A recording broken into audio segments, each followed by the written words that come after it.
तो उसमें कुछ वेल मीनिंग गोरे लोग नीचे लिखते हैं कि so sad, if I would have been there I would have stopped it. तो मेरा पहला इंस्टिंक्टिव रिएक्शन यही होता है कि ये गोरा कभी इंडिया नहीं आया है, मगर ये इंडिया आता और देखता कि हम अपने लोगों को कैसे ट्रीट करते हैं, तो उसके मन में ये हाव भाव होता ही नहीं। मेरे को कोई तो कहानी बता रहा था जर्नलिस्ट कि प्यूडीपाई जैसे दिखने वाला ना एक गोरा आ गया था टी सीरीज के ऑफिस में केक वेक लेके कि तुम जीत गए, प्यूडीपाई हार गया, और टी सीरीज वालों को लगा यही प्यूडीपाई। ठीक है ना यार। इंटरनेट ने वैसे खराब कर दिया हमारा सीरियल वाला। जब से उन्होंने इंटरनेट पे इंडिया के जो वो स्ट्रीट फूड वाले कचौड़ी बेचने वाले देखे हैं ना, दाली छगानी कोलकाता वाले, और वो सब हमारे स्ट्रीट फूड का गोरों के दिमाग में या लोएस्ट पॉइंट पे है हमारी जो रैंकिंग है। डॉली चाय वाला की उस पे गया तो फ्रेंचाइज पे मेरा बड़ा मन है जाना, तो चाहिए यार। I think डॉली चाय वाला is the clear representation of where we are headed। तो इट्स ना लाइक पूरा एक I think कोई तो ऐड के लिए उन्होंने सब बनाया था, पुनीत सुपरस्टार, वड़ा पाव गर्ल, डॉली चाय वाला, और ये सब लोग बैठे थे। इसमें एक बंदे ने लिखा था नीचे, this is my second attempt on UPSC and after seeing this video I am having thoughts. यार कोई एमबीए चाय वाला भी था ना, एक एमए चाय वाला भी आया। मैंने कहा तू क्या एक्सपेक्ट कर रहा था वैसे एमए करने के बाद? क्योंकि भाई एजेंसी वगैरह में गई यूट्यूब बैकअप, ये सही है ना उसके हिसाब से? तो लॉजिकल प्रोग्रेशन है। ऐसी फालतू डिग्री है एमबीए वैसे भी। भाई वो अरिंदम चौधरी आया एक बार सूट पहन के देश पागल हो गया। अरे पर ये ड्रीम 11 रुक गया है भाई। कन्नन गोपीनाथन ने एक बढ़िया कोट लिखा था ये ड्रीम 11 के इशू पे। When rapid change erodes norms and expectations, people turn to speculation as a way to find meaning in uncertainty। मेरा एक दोस्त है रोहित नाम का, उसने भी एक बहुत अच्छा कोट डाला था इस पे कि भैंचो 10,000 रुपए पे डूब गए। ठीक है, तो अभी इंडियन टीम जर्सी कौन स्पॉन्सर कर रहा है? एस्ट्रोटॉक। आज फुल मून देख के ही सही होगा। कहानियों से आगे बढ़ते हुए हमारे पास अगला न्यूज आइटम है। सब शास्त्र कहते हैं, विज्ञान, कि जन्म दर 3 से कम जिनका होता है वो धीरे धीरे लुप्त हो जाते हैं। चलो बंद करो, ये काफी है, इतना सुन लिया इनको। आरएसएस के मोहन भागवत जिन्होंने अब तक कुछ पैदा नहीं किया है, वो चाहते हैं कि हमारी औरतें 3 बच्चे पैदा करें, पता नहीं क्यों। बट मैं मतलब यही कहना चाहूंगा भागवत जी से कि आप हैं कौन, वाली बात कहूँ अब तो क्यों आते हैं, आप क्या करने आते हैं? पहना या आप तो ढूंढ रहे हो भीड़ मस्जिद के सामने नाचने के लिए? वही है यार, कॉन्फिडेंस चाहिए एक आदमी जिसने शादी वादी नहीं की है, स्टेज पे खड़ा होकर सबको बोले कि आप 3-3 बच्चे पैदा करो। फिर यही लोग हैं जो फिर बैचलर को फ्लैट नहीं देते हैं। समझे यार? इनको ये लगता है कि वो नंबर्स की रेस चल रही है दुनिया में, बाकी कुछ नहीं, कि आप मुसलमानों से आगे निकलना है, आगे रहना आगे। ये इनको लगता है कि मुसलमान तो दिन रात लगा हुआ है, वो तो मतलब जो है ना, मतलब आई थिंक वो तो इंडिया का स्लोगन ही हो जाना चाहिए, क्वांटिटी ओवर क्वालिटी। मतलब हमारे यहाँ मीडियोक्रिटी ही एक वो बड़ा सबसे पैमाना है सब चीज का, इसीलिए मध्य प्रदेश को भारत का दिल कहा जाता है। हर घर में 4 गुरकीरत सिंह डांग पैदा करो। यार उसका क्या हुआ वो याद है? हर इलेक्शन से पहले कि गूगल यहाँ कुछ ऐड बनाते थे कि एक जंगल के अंदर एक ही आदमी रहता है, फिर भी उसका वोट लेने के लिए 6 लोग जाते। तो ये क्या चूतियागिरी कर रहे हो अपन? वाइब्रेंट डेमोक्रेसी दिखाने के लिए ना हमारे पास टोकनिज्म के लिए बहुत चीज है। इंडिया ओल्डेस्ट वोटर पे आ जाएगा, ये 111 साल का ये जब भी इंडिया की फर्स्ट गवर्नमेंट बनी थी तब भी वोट डाला था, अब जब डेमोक्रेसी खत्म हो रही है तब भी वोट डाल रहे हैं। टूला भी आता है कि हमेशा इलेक्शन लाइन में खड़ा होता है कि अपनी बारात छोड़ के आ गया वोट डालने के। वो दहेज नेगोशिएट कर रहे होंगे उसके फैमिली वाले वहां पे, फिर आ गया। बोला होगा दूल्हा आएगा नहीं जब तक गाड़ी दिखाओ। क्या आपकी इन आंटी का इंटरव्यू रिसेंटली हुआ था, वो पूछ रहे थे कि आंटी का आप विकास के नाम पे वोट देंगे कि जाति के नाम पे? तो पूछती है कि विकास किस जाति हाँ भाई, ये मजे की बात है। हमारे एक मिनिस्टर ने अनुराग ठाकुर ने स्कूल के बच्चों से पूछा कि पहला आदमी स्पेस में जो गया था वो कौन था। अनुराग ठाकुर ने उन्हें बोला पहले जो थे वो हनुमान जी पहले स्पेस में गए थे। तो फिर शिवराज सिंह चौहान आए और उन्होंने स्कूल के बच्चों को बोला कि राइट ब्रदर्स से पहले पुष्पक विमान बना था। Yes, very good. पुष्पक विमान वाला तो मुझे ठीक लगता है कि शिवराज सिंह चौहान वाला, क्योंकि वो एयर इंडिया की एक बार कंप्लेन भी कर रहे थे कि इनकी सीट टूटी हुई है। ये वो पुष्पक विमान के टाइप के विमान है एयर इंडिया में, मुझे ऐसा लग रहा है। कभी एयर इंडिया वाले को देखा है तूने एयरपोर्ट पे वो ऐसे घूम रहा होता है कि भैया यार क्यों अटक गया। साले वो तेरे को देख के फट रही होगी कि वहां पे कोई किसी और पैसेंजर को झाड़ ना दे। जीवन की तेरी वो दे कि तू अननोन फ्लाई लिस्ट से उतर गया है पर तू अब जा ही नहीं सकता है। मैं भारत की डेमोक्रेसी का मजा उठा रहा हूँ। मैं ये कह रहा था कि ये सारे मिथ जो है ना, मिथ या कह लो फैक्ट कह लो, मैं तो फैक्ट ही कहूंगा, मिथ कहना अलाउड नहीं है कि गणेश जी ने पहली सर्जरी की थी, हनुमान जी पहले वो थे, 4G इंटरनेट जो है वो पहले से था, वो संजय ने लाइव देखा था। स्कूल के फैंसी ड्रेस होते हैं वो कितने कॉम्प्लिकेटेड हो गए हैं। एक बच्चा गांधी बन के आया, एक मोदी जी बन के आया, एक हनुमान जी बन के आया, अब कौन जीतेगा? मोदी जी। अमेरिका के स्कूलों में तो गोडसे बन के भी आते हैं ना बच्चे। अरे बीजेपी वाले यार प्रोटेस्ट हैंडल करने में तो इन्होंने पीएचडी कर रखी है। और कोई भी प्रोटेस्ट करता है, वो ये असली किसान नहीं है, वो तो खेतों में काम कर रहे हैं, असली स्टूडेंट ही है, वो तो कॉलेज में पढ़ रहे हैं। अब दिल्ली में कोई बड़ा बिजनेसमैन था, वो पढ़ी लिखी बड़ी बड़ी लेके जा रहा था और उसको उसका वीडियो डाले थे, कोई ये किसान है बोली चला रहे, भाई सरदार है इसका, ये थोड़ के किसान ही है, दिल्ली का रखता है बिजनेस का, क्या बात कर रहा तू। कुत्तों के टॉपिक पे आज कुछ नहीं बोलेंगे हम। नहीं जो होगा ना उसी से आप क्या कहना चाह रहे हैं? मैं दोनों साइड समझता हूँ। आई थिंक ऑब्वियसली वो जिस तरीके से कर रहे थे वो तो गलत ही था, पर is it a problem? It is a problem if you ask. मेरे अपने फैमिली में लोग हैं जिनके साथ हो चुका है, जिनको बाइट करते हुए मेरी वाइफ को। खंबा का ये वाला पार्ट आरएसएस वाले पार्ट के साथ लगा देना ताकि लोगों को लगे कि ये सो के पार्ट आरएसएस। मेरे फैमिली में कुछ लोग हैं जिनको आरएसएस ने काटा है। तो एक वोटर आईडी मिला है जिसपे थानोस का फोटो डाला है और उसको एकदम मतलब भाई वो जो उसके हाथ में अंगूठी है ना, देख के एकदम पुणे वाला लग रहा है। कॉन्ट्रैक्टर के बच्चे पुणे में। कुछ बचा है जो वोटर आईडी पे नहीं आ चुका है या आधार पे नहीं आ चुका है, कोई ऐसा अपना फोटो छोड़ के सब आ चुका है। एक अकेला अक्षय कुमार था जिसकी फोटो नहीं आती थी वोटर कार्ड, जो सिटीजन बन गया लेगा बस की आने पे। यार ये अक्षय कुमार की लास्ट ये पिक्चर देखी थी जो प्रमोट करने आया, केसरी 2 प्रमोशन करने आके बोल रहा है अगर मैं ब्रिटिश टाइम पे होता और ब्रिटिश लोग मेरे सामने होते तो मैं उनको बोलता फक यू। बकवास। ये एक बहुत खराब आदमी है यार वो। साले तू ये टाइम पे है। मुझे ये नहीं खराब लगा कि किसी ने थैनोस की फोटो डाली है। उन्होंने कहा है कि थैनोस जो पूरी यूनिवर्स को वाइप आउट करना चाहता है, he is not evil enough, तो इस पे एक मुस्लिम टोपी भी डाल दो। कंफ्यूज नहीं होना चाहिए कोई। मकसद क्लियर होना चाहिए बस। प्लीज अपना वोटर आईडी चेक कीजिए और मजा उठाइए भारत की डेमोक्रेसी का। Thank you Khamba for joining us today. Thank you अमया रॉफिल, थैंक यू। आज तू गाड़ी में नहीं है। यस, सी यू अगले हफ्ते।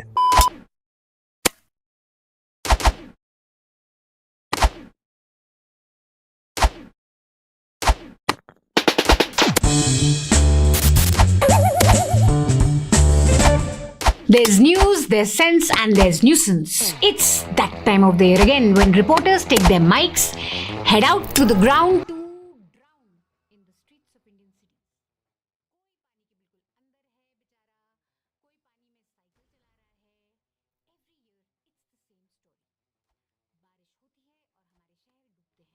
किसकी गलती है ये? Nehru ji, Jawaharlal Nehru, Nehru ji, Jawaharlal Nehru, Nehru ji, Jawaharlal Nehru, Nehru ji, Jawaharlal Nehru, Nehru ji, Jawaharlal Nehru. Okay, we'll talk about Nehru की गलती, but पहले ट्रंप का 25% वाला धोखा। ये तो फरेब होता है sir.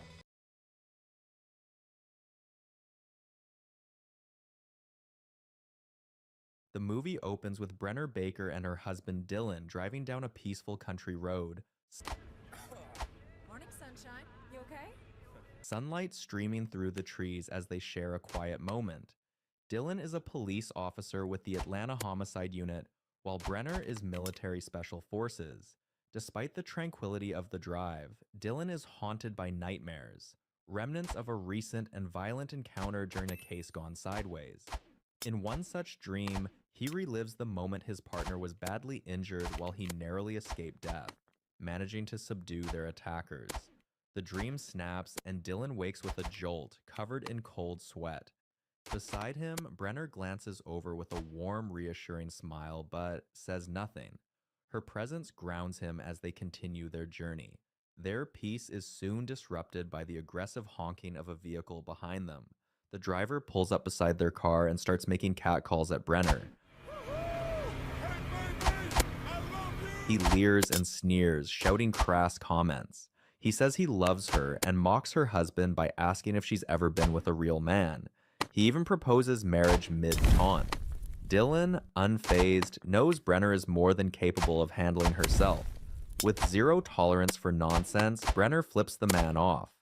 While she is cool and composed, the driver is visibly hurt and disappointed. He speeds off, defeated for the moment. Later, the bakers stop at a roadside diner for a meal. Dylan heads to the restroom to change his bandages. The bandages imply that the nightmare he woke from earlier was rooted in recent trauma. As her husband visits the convenience, Brenner picks a table and settles in. Moments later, the same obnoxious driver from before returns, this time with a few unsavory friends. They surround Brenner, looming and full of swagger. The ringleader, now revealed to be named Butch, smirks as he greets her. He reminds her of their earlier encounter on the highway and states that she was not very friendly to him. Brenner coolly replies that he was acting like an asshole. Butch laughs, calling her mouthy. One of his thuggish friends steps forward and makes a vulgar gesture, claiming he knows how to shut her up. Something to shut that mouth, Butch. Your name's Butch? Before tensions explode, Dylan returns. He tries to defuse the situation. Speaking calmly, Dylan tells Butch that he and his wife don't want any trouble and are just passing through. But Butch is not interested in peace. He's eager for a fight. Just as he's about to swing at Dylan, an older waitress, known simply as Mama, steps in with a stern warning. Her presence is commanding and seems to affect Book's bravado. In an unexpected comedic twist, Butch immediately backs down and tells his crew to leave the couple. Mama then seats the bakers and takes their order. She compliments the couple, remarking on how good they look together. When she asks what brings them to town, Brenner explains that they're just traveling, taking time away from work. Because of Butch's earlier antics, Mama insists that their meal is on his tab. Dylan tries to refuse, but Mama won't take no for an answer. As they return to the road, Brenner thanks Dylan for stepping in earlier in order to save her. But Dylan chuckles and says he wasn't protecting her. He was protecting them from her. Their journey takes them farther into the countryside and away from civilization. Eventually, they pitch a tent and begin camping. One evening, as they sit by their campfire, a stranger approaches. A woman from the area, cautious but not unkind. She says she noticed their fire and came to check on them. She warns them to stick to the trails, explaining that the locals don't take kindly to strangers wandering where they shouldn't. Brenner and Dylan thank her, but they do not take the warning seriously. The next day, they go hiking, laughing and savoring the fresh air and scent of nature. But the weather quickly turns. Rain pours from the sky, and they rush to take shelter. They find an old house with a covered porch. Brenner suggests they wait inside where it's dry. The house is deserted, but surprisingly well kept. As the storm roars outside, the couple gives in to passion and make love inside the strange dwelling. Elsewhere, the scene shifts to a small-town church during Sunday service. Mama is among the congregation, chatting warmly with fellow parishioners. She praises the pastor, claps along with the choir, and drops an impressive wad of cash into the offering plate. She is an ideal congregant in every way. Butch and his friends are also present, blending in, masking their true nature beneath polite nods and folded hands. When one of the thugs tries to flirt with a young woman, Mama interrupts him. She tells him to quit fooling around. She further tells him to go home to make sure everything is ready. Back at the house, the bakers have finished their tango and are dressed up. They are preparing to leave. Dylan fiddles with his bandage, which has come loose as a result of their horizontal dance. Brenner takes the opportunity to explore.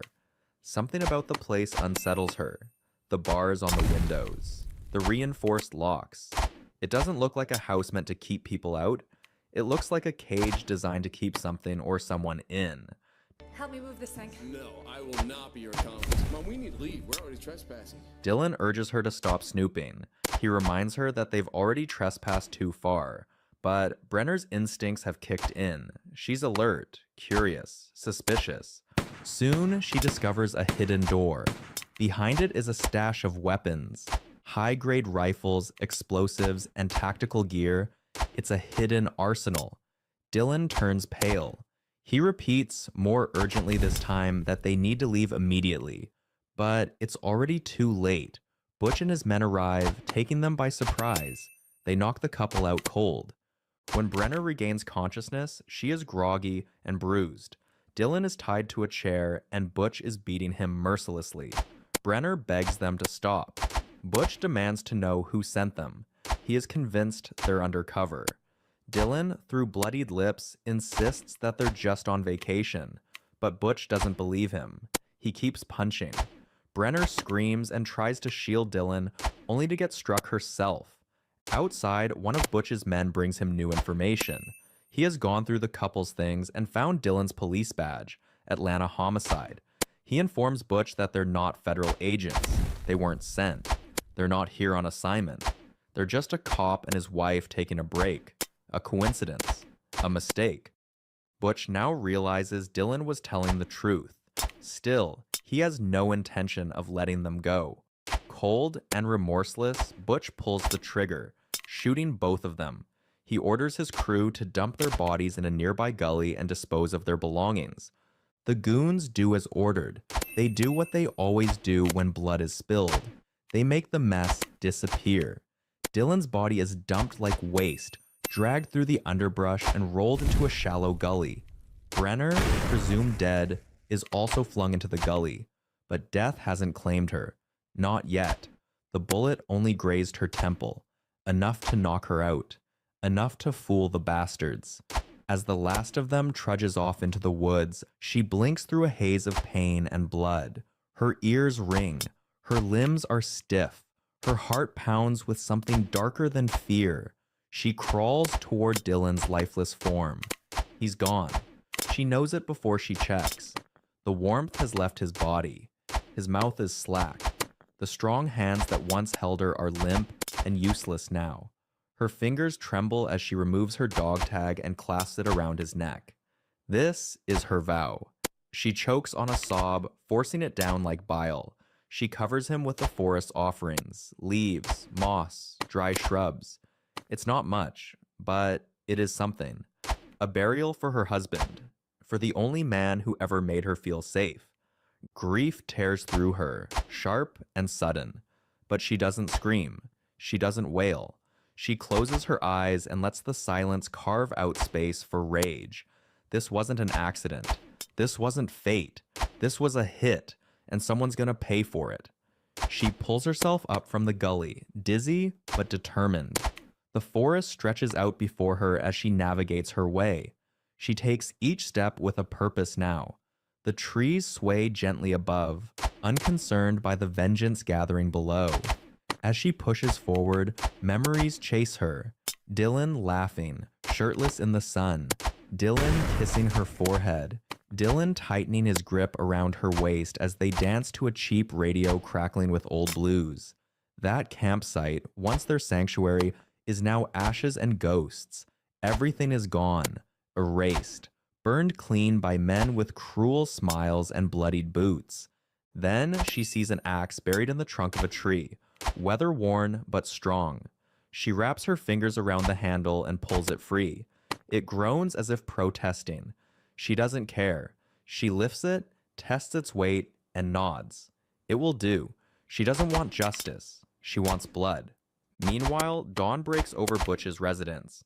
The air is thick with grease, sweat, and tension. The men stir, grumbling like wolves roused too early. Women move silently between them. Thin, scared women whose eyes flick from the floor to the plates, never making contact. The women serve food, pour drinks, and swallow their screams when harassed. One of Butch's men, slouched in a kitchen chair, leers and says they should have kept Brenner alive. He states that she might have been useful around the house, especially in the bedroom. Butch chuckle at this. Then Mama walks in. The same woman from the diner. She's revealed to be in the know. She tosses Butch a glance and tells him to eat fast as they've got business to tend to. He obeys without question. Soon they're packed up and gone, a truckload of heat and muscle. The drop point is a clearing half a mile out. Weapons change hands for bundles of cash. Greed is a language everyone speaks fluently here. While they trade death for dollars, Brenner slips back into the house that stole everything from her. It's nearly empty. Just one man left behind, idling around. He doesn't hear her until it's too late. She attacks him with a stake she sharpened herself, using the axe she found on her way through the woods. She beats him with the stake and sinks it into his gut with a sickening crunch.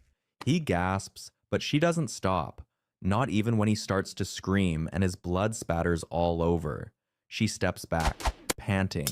The man lies twitching, dying. She watches until he stills, but it's not enough. Her fists are clenched. There's more work to be done. She pushes deeper into the house. The creaking boards beneath her feet seem to echo with Dylan's voice. She sees him everywhere, his smile, his hands reaching out to her as he bled. She doubles over, overcome with fury and grief. Then she bolts back into the woods and into the wild. She comes across two of Butch's men out there, moving crates and shuffling supplies, probably prepping for Mama's next venture. In a smart maneuver, she attacks them separately. They don't hear her until her blade finds its mark. The first man crumples under her, stabbed over and over until the light in his eyes fades. The second tries to run, but she's quicker. She pulls him down with a garrote and slices him repeatedly with her blade. But for reasons best known to her, she lets him escape. Brenner then sets their stash of goods on fire with the keg of gasoline and lighter she finds. Boxes, documents, gears, everything. She douses everything with gasoline and watches it burn. The flames rise high, orange against the sky. When Mama hears the explosion, she stiffens. Then she orders Butch to go check it out. He doesn't argue, just grabs his keys and peels out.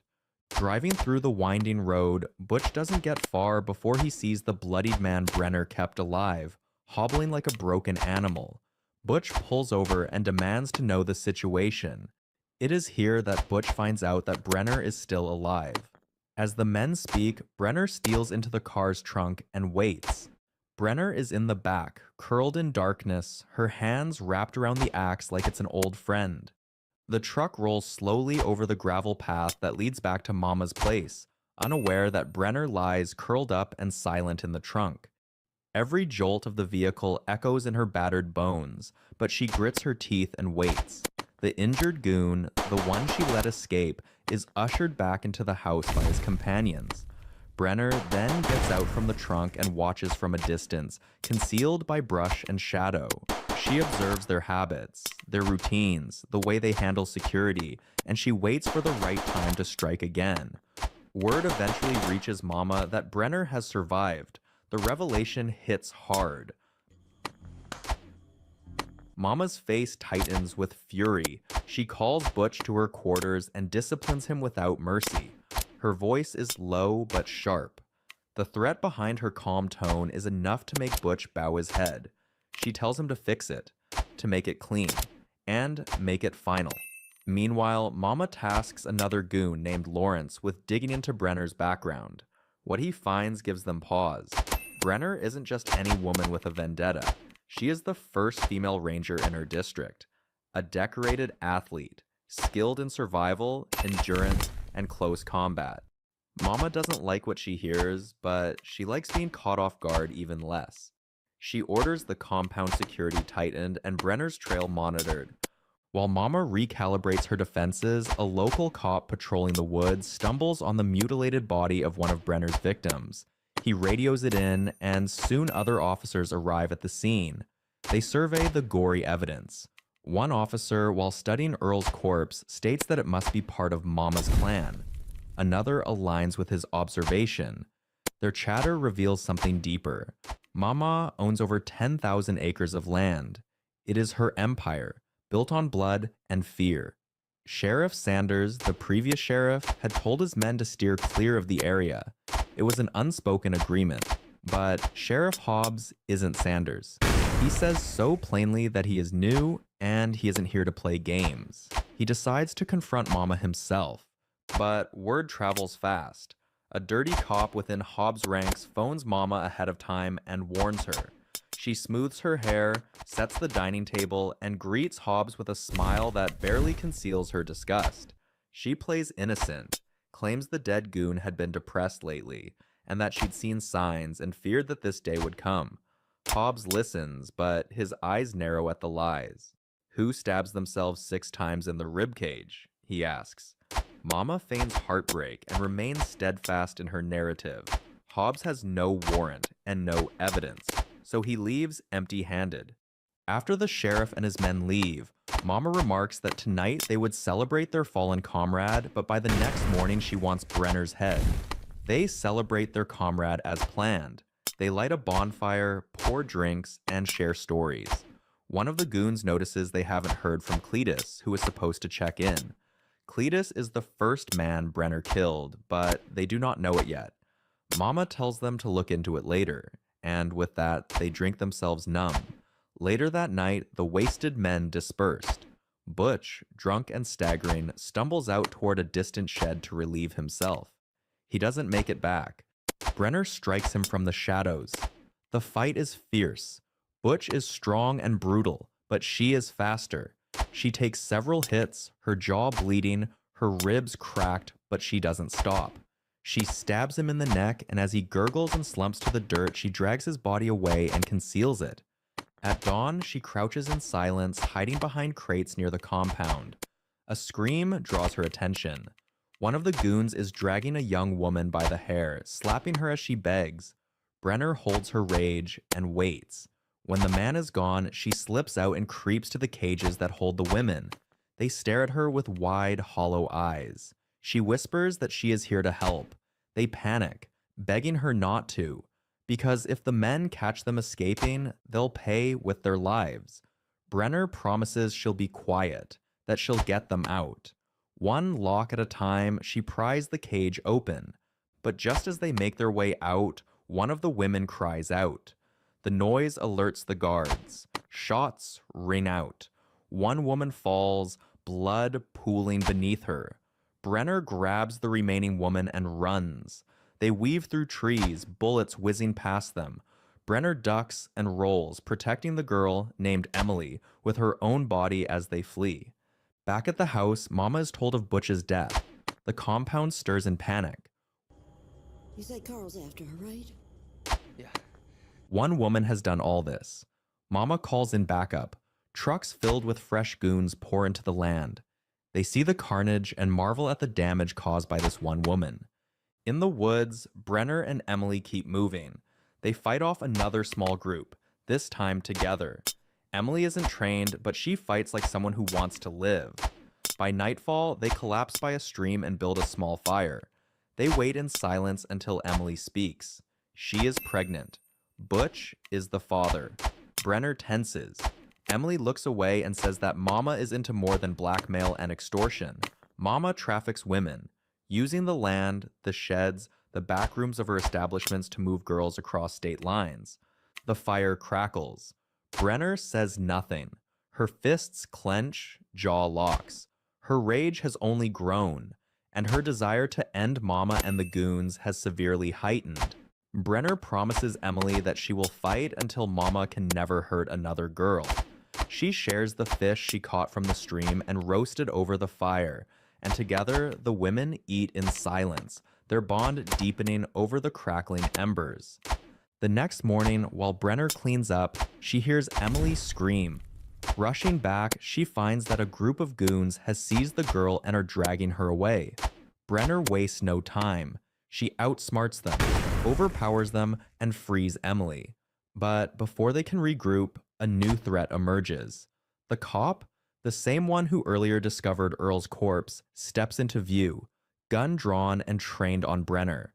His voice is tight with suspicion. He wants to know what side she's really on. Brenner tries to de-escalate, lowering her gun slowly, hands open. She tells him they're not enemies. Before he can respond, a gunshot rings out. A new goon arrives, hidden in the brush, and shoots the cop clean through the thigh. He collapses in agony. Brenner reacts instantly, dispatching the shooter with ruthless precision. She turns to leave the cop behind. He's bleeding, helpless, a liability. But Emily throws herself between them. She begs Brenner not to abandon him. Brenner snarls that he's not their problem. They're barely staying alive as it is. But Emily holds her ground. She reminds Brenner that not long ago she wasn't her problem either. Yet Brenner saved her, helped her, fought for her. That stops Brenner cold. With a curse under her breath, she drops to her knees and applies pressure to the wound. It is messy, makeshift first aid, but it's enough to stop the bleeding. Then, together, the women hoist the injured cop between them and stagger onward, every step a battle. Eventually, Brenner hides the cop beneath a thick grove of trees, the ground cool and shaded. She crouches beside him and tells him plainly to stay put. If he moves, if he tries to be a hero, he'll die. The cop nods, too weak to argue. Brenner and Emily continue their desperate sojourn, winding deeper into the woods, but the enemy is closing in. The goons now have dogs and are tracking their scent. The barking grows louder and closer. Then, the sound of a vehicle hums in the distance. Brenner raises her gun and steps onto the path, eyes sharp. She orders the driver out. To her surprise, it's the woman from earlier, the one who warned her and Dylan to stay on the trail. Brenner hesitates, then lowers her gun. Exhausted and out of options, she asks the woman to drive them to safety. They climb into the vehicle, the rhythm of the engine lulling them into sleep. Their guard slips. For the first time in days, they close their eyes. But when they wake, they're not safe. They're back in Mama's compound. The woman Brenner trusted has betrayed her. She's one of Mama's own. Mama orders her underlings to drag the two women back into the house. As Mama prepares to execute Emily for abandoning her post, Brenner lies. She states that Emily is pregnant with Butch's child, and that she forced Emily to come along as leverage. Mama, intrigued by the prospect of a grandchild, changes her mind. She orders Emily back into service, sparing her life for now. Then, Mama turns to Brenner. She lists every offense: trespassing, killing her boys, sabotaging her operations. For all that, Mama says, Brenner will suffer, that Brenner will die. But Brenner meets her eyes with unblinking calm. So shall you die for yours. She doesn't plead. She doesn't cower. She tells Mama that the last thing she'll ever see in this world is the bullet between her eyes. Mama's smile fades. Brenner is taken away, beaten, tied, and tortured. Days blur. Her body breaks, but her mind sharpens. Somewhere in the house, Emily watches, waits, plans. One afternoon, as a guard mocks Brenner's broken body, Emily makes her move. She creeps up behind the guard, a kitchen blade hidden in her apron. She stabs the guard repeatedly, vengeance in every thrust. Again, and again. Blood sprays. The man collapses. Then Emily rushes to Brenner, cuts her loose, and thrusts a first aid box into her hands. Brenner tears it open, finds adrenaline, and slams the needle into her thigh. Her body jolts to life. Energy floods back into her limbs. She's ready. She storms out, bloodied but blazing with fury. One by one, she hunts down the goons through the compound. Silent, swift, surgical. No wasted bullets. No hesitation. She defeats them using every ounce of her strength, cunning, and combat skill. At last, she comes face to face with Mama. But before she can pull the trigger, Mama drives a blade through Emily's neck. Emily collapses, gurgling and dying in Brenner's arms. The sight breaks Brenner, shatters her focus, and Mama slips away. The film is fast-forwarded as 3 months pass. The cop Brenner helped out is alive and well. He goes about his work with a sense of duty and dedication. One day, his phone rings. He answers. It's Brenner. She tells him to stay alert as she may need him from time to time. The scene shifts to Mama, who lounges in her estate, bathed in comfort and confidence. She believes the storm has passed, that Brenner is gone, that vengeance was a moment, not a promise. She is wrong. She doesn't see the glint on the ridge, nor does she hear the rifle chamber around. She only sees one thing, a bullet, right between her eyes, just like Brenner promised. The movie ends as Brenner wipes down her sniper rifle, locks it into a case, and slides it into the back of her truck. She climbs into the driver's seat, the sky turning gold above the trees. Without a word, she drives off into the horizon. The end.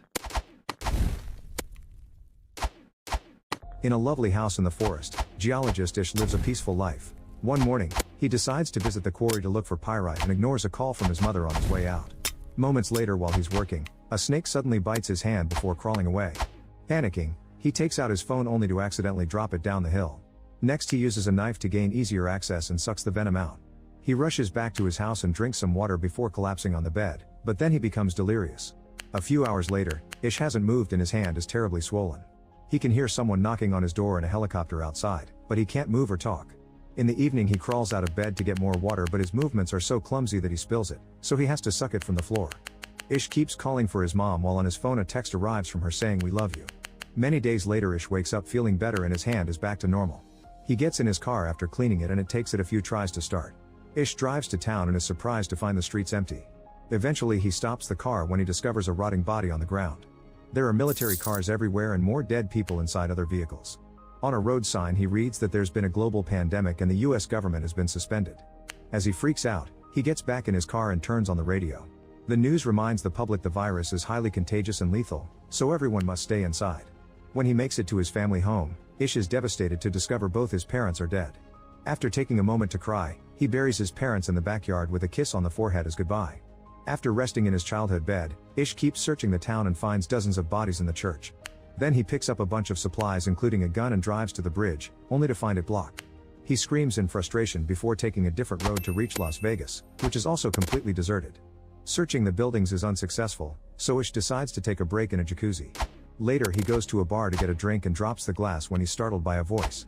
These are Milton and Anne, who explains they're immune and got stuck here when it all started. Milton has recorded the announcement on his phone and shows it to Ish, who learns the virus is new and nobody knows where it came from. Vaccines were ineffective and people were starting to panic on the streets. Eventually the government lost control and the virus took over the nation. Suddenly Ish admits that his parents had told him there was a new sickness around, but he hadn't thought it was this serious. Milton and Anne tell him all nations fell, so probably there are only a handful of survivors like them around the world. Anne confesses she watched her daughters and husband die on a video call. While the duo keeps drinking, Ish leaves to take the elevator, only to realize he has nowhere to go and falls asleep on the ground. The next morning he finds Anne trying on expensive clothes from the store. Ish wonders if being alive matters, and Anne says her heart beating doesn't mean she's alive. Then the trio gathers for breakfast and Ish learns Milton's wife died here in the hotel. Ish announces he'll leave soon in an upset and leaves the table. Milton tries to convince Ish to stay, saying they have food and a generator. As he shows Ish his gun, he also reveals he and Anne have an agreement. When food runs out, they'll self-delete. When Ish points out that the country has enough resources to last a decade, Milton asks why anyone would want to live after everything they cared about is gone. Before leaving, Ish asks Anne to come with him.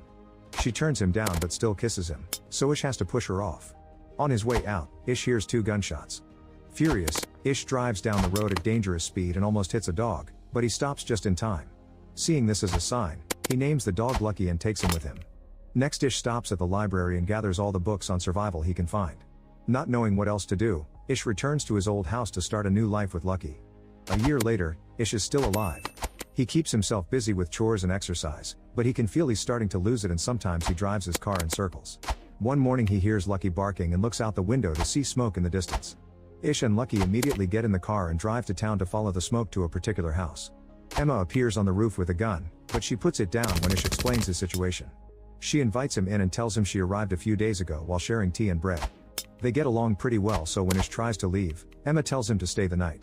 The next morning Ish convinces her to come live with him so they can keep each other company. While Emma looks around the house, Ish gets rid of the noose he'd hung up when he felt hopeless. Emma notices that the rats have gotten into the pantry, so they go back to town to get supplies. At the store, they have to ignore the horrible stench coming from the bodies and a few rats. Days pass and Emma and Ish find a new routine together. They plant vegetables and go fishing for food. In town, animals appear on the streets because there are no people to stop them. Emma gives Ish a haircut and he starts building a chicken coop, hoping they can start a farm. Eventually their relationship turns intimate. When Ish's car runs out of gas, he has to start filling up the tank using other vehicles in town. He also begins building solar panels on top of the house. One morning, he accidentally slips off the roof and falls, hurting his ankle in the process. Emma helps him come inside and takes care of him while admitting she misses having more people around. Later while he's sleeping, she looks at old pictures of her family and cries. When Ish gets better he immediately starts building again. Emma announces she's pregnant and Ish freaks out, hesitant to bring a kid to a post-apocalyptic world. He ends up looking for books on childbirth at the library, where rats are running around too. A few months later, the couple's little farm is going well with plenty of vegetables and even a few chickens.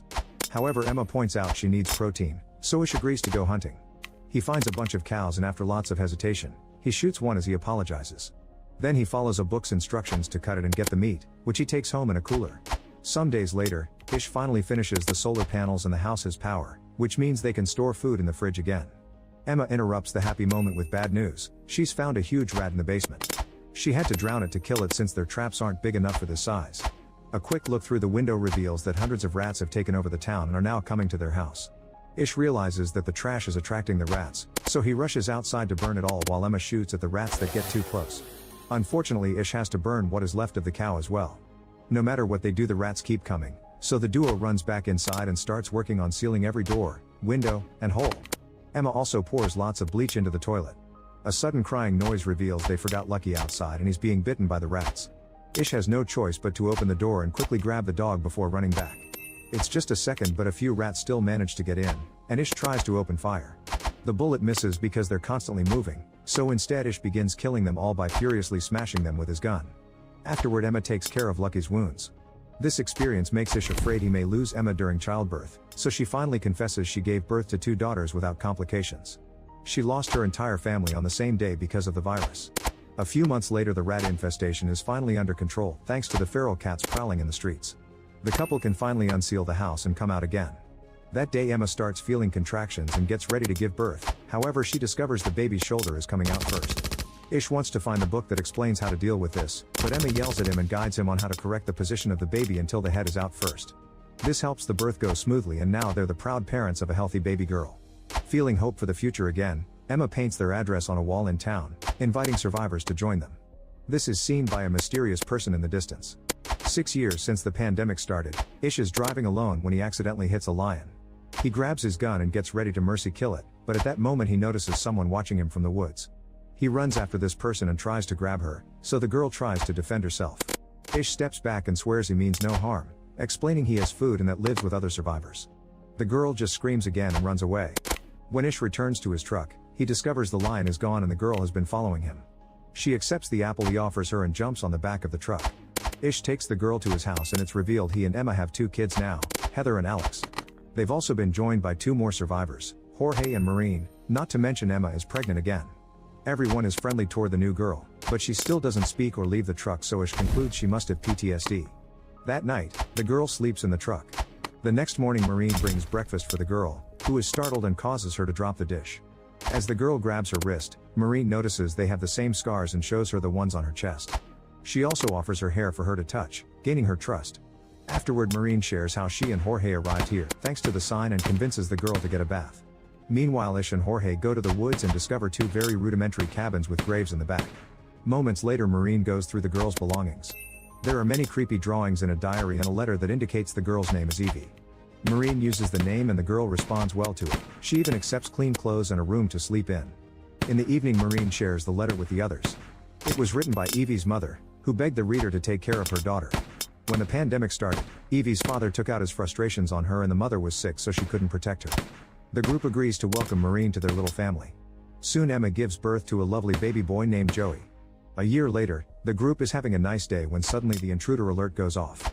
After leaving the kids inside with Maureen, Ish, Emma, and Jorge grab their guns and go investigate. They find an armed woman named Molly, and after a little back and forth, everyone agrees to put down their weapons. Molly introduces them to her friends Jean, Ezra, and Raif, and they all agree to go to the house.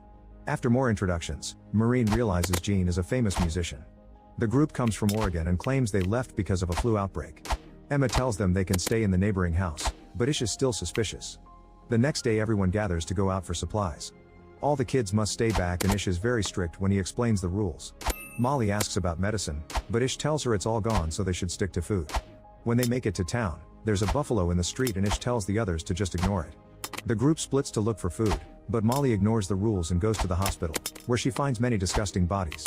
Jean grabs lots of alcohol and Ezra finds a guitar for her. When the group reunites to leave, they notice Molly is gone.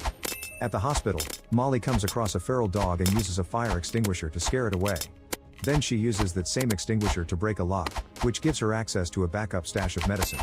When she finally goes back, Ish scolds her for breaking the rules, but he has to shut up when she shows him how much medicine she's found. That night, Jean uses her new guitar to sing for everyone over a bonfire and Ezra tells a few bad jokes. After everyone goes to bed, Jorge shares his favorite memory with Maureen and they do the dirty for the first time. Meanwhile, Jean gets drunk in the kitchen. The next morning, Molly checks on Jean, who admits she drank a lot because she's trying to terminate her pregnancy. It's obvious she's having a breakdown, but Molly still promises not to tell Ezra. Time passes and the group continues to live peacefully. Jean's baby is born healthy, and soon Maureen has her own child as well. 14 years after the start of the pandemic, everyone is still living together as a big family and they celebrate Heather's birthday. Ish takes Joey to the library often, hoping to pass on his love for books. One afternoon, Ish and Joey notice that the wind is blowing pretty hard and it begins to rain, so they hurry to return home. They make sure everyone is safe inside, only to discover Lucky is missing. Ish goes looking for him and is devastated to discover Lucky has been killed by a fallen tree. Emma soon joins him and they cry together while clinging to the body. The next day, Lucky is buried in the garden. Later, Ish is watching the kids play when suddenly a mountain lion appears in the bushes. Ish tells the kids to run and jumps in to protect them, so the lion attacks him instead and begins mauling him. After so many years of silence, Evie begins yelling for help. Soon the other adults manage to rescue Ish and rush him to the hospital. Molly is a doctor, so he guides the group to help her with the injuries.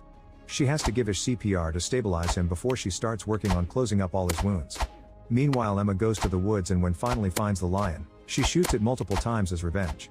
When Ish finally wakes up, Molly admits she isn't a full doctor, she's just a student that dropped out of college. However, Ish trusts her knowledge and soon he's able to walk again, so he goes back to his family. By the 17th year of the pandemic, Joey has become an excelling fisher and Ish is very proud of him, which makes Alex jealous. Raif and Heather are old enough to go looking for supplies alone, and while searching houses they're confused by many things from the old world. They get along well and soon they start dating. Eventually both teens are eager to see more of the world and after some discussion, their parents allow them to go. The teens fill a car with supplies and guns so they can be safe out there. Sometime later, Ezra notices that the plants are abnormally dry for this time of year. In the kitchen, Evie can't get water from the kitchen faucet and gets so nervous that she breaks the handle. A quick trip to the reservoir reveals that the water is gone because the area is going through a drought. The pipes are also rusted and broken because they haven't received any maintenance. If it doesn't rain soon, they only have a week left of water and that's only if they begin to ration. At that moment they see two vehicles passing by, so the group rushes back to the house in case these new people are dangerous. Minutes later, Charlie and Perry show up outside the gate with a canteen full of water as a peace offering. Charlie explains his group found a drill outside of Nevada and since then they've been drilling wells. They're willing to share this knowledge, so Emma finally opens the gate for them and both groups share a meal together. Ish agrees to exchange all his spare fuel for a well, so after lunch Charlie starts digging. The whole process will take around 72 hours. In the afternoon, Ish and Charlie go hunting together and Ish is startled when Charlie suddenly shoots behind him just to kill an animal. Charlie explains he's a very good shooter because he's had lots of practice and not just on deer. Later during dinner, Charlie shows off his scars and stares at Evie, who looks back with a clear discomfort that Ish notices. The next morning, Ish tells Alex not to help Charlie with the drilling because he doesn't trust the man, but Alex thinks his father is being unfair and ignores him. Ish tries to share his concerns with Emma, who thinks he's just being paranoid. Sometime later, Charlie has a tough time breaking through a layer of rock, but after lots of effort the drill goes through and the search for water continues. Ish has to watch how his family gets along with Charlie's group to the point they're all singing together. Upset and confused, Ish goes for a walk in the woods to clear his head, only to end up getting lost. That evening Charlie shares his cigarettes with Jean, but she turns down the liquor. Charlie gets rather pushy and only backs off when Jorge comes out of the house. Meanwhile, Emma is worried about her husband and starts getting ready to go looking for him, but at that moment Ish finally comes back.